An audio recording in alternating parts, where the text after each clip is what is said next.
जो लॉर्ड्स है, हमारे पास जब कोई आता है तो कोई ना कोई तकलीफ लेके ही आता है, और वो जो तकलीफ है उसका हम उस तकलीफ को सीधा सीधा पीड़ा समझ लेते हैं और 8th हाउस से कनेक्ट करते हैं। और 8th हाउस से जो कनेक्ट करते हैं, हमें पता है कि किसी ग्रह की अगर स्क्रिप्ट में दशा की लटकड़, तो वहां पे अगर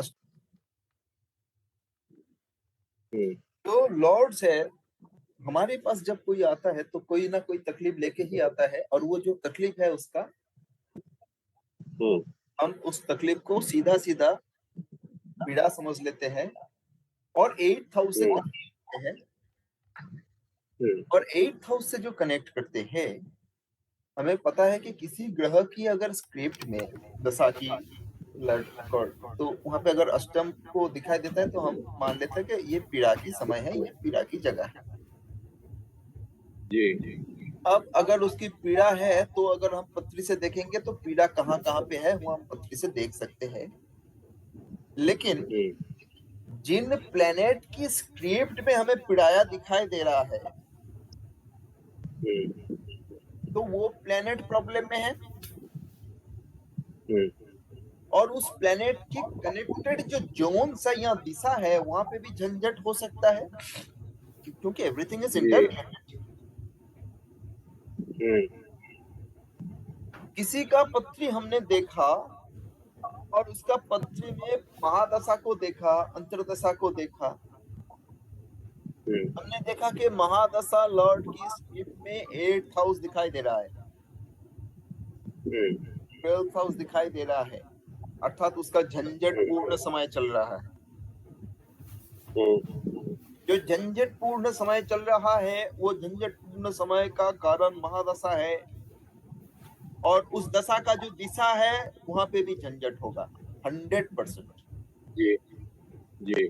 मतलब वास्तु में जब हम जाते हैं, किसी की वास्तु का झंझट समझने के लिए हम क्या करते हैं, हमारा तरीका ये है, पहले हम वास्तु में जाते हैं, हम ग्रेडिंग करते हैं, बार चार्ट बनाते हैं, ग्रेडिंग करने के बाद वहां पे हम पार्ट या एक्सटेंडेड देखते हैं, हम वहां पे एलिमेंटल जो मौजूदी है वो देखते हैं, एंटी एलिमेंट है कि नहीं ये सब देखते हैं, और उसके बाद करके जो स्वामी है जो हमने बुलाया है उससे बात करते हैं, और बात करके समझने की प्रयास करते हैं भाई झंझट कहाँ पे है, कौन सा जोन डिस्टर्ब है।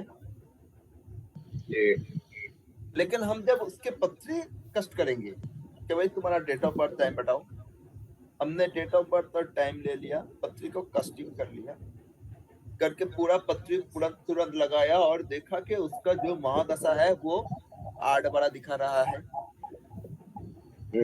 अर्थात महादशा का जो दिशा है वो भी 8 बड़ा ही बता रहा है। तकलीफ वहां पे है।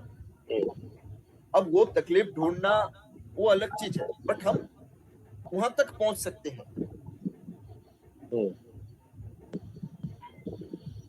देखिए, एक साथ 16 दिशा खराब नहीं हो सकता है,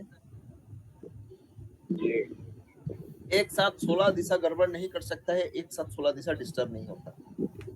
जैसे हमारा एक साथ 9 ग्रह डिस्टर्ब नहीं होता है, वैसे हमारा एक साथ 16 दिशा गड़बड़ नहीं होता।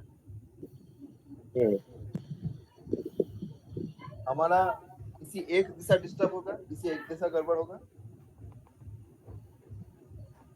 है ना, या 2 दिशा गड़बड़ होगा, या 2 दिशा गड़बड़ होगा, लेकिन एक साथ 16 दिशा गड़बड़ नहीं हो सकता।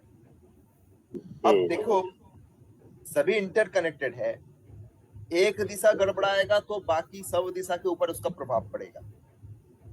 भाई पैसा नहीं है तो घर में शांति नहीं है, सुख नहीं है, समृद्धि नहीं है, शादी ब्याह भी नहीं होगा, खाने पीने भी में भी तकलीफ है, क्वारलिंग हो रहा है, हस्बैंड वाइफ में रिलेशंस खराब होगा, पगड़ा पगड़ा। बट मेन क्या है, पैसा नहीं है, उसके कारण इतना कुछ हो रहा है झंझट। तो core of the problem is पैसा नहीं है। तो हम जो प्रॉब्लम की एरिया है पहले उसको डिपेंड करेंगे ना। देखो, किसी पेड़ की अगर जड़ काट देंगे तो उसको पेड़ को मारना इतना आसान बात है, जड़ कटने से। अगर हम इसका शाखा प्रशाखा को काटना चालू करेंगे तो कुछ नहीं होगा, फिर वो नया प्रॉब्लम आ जाएगा।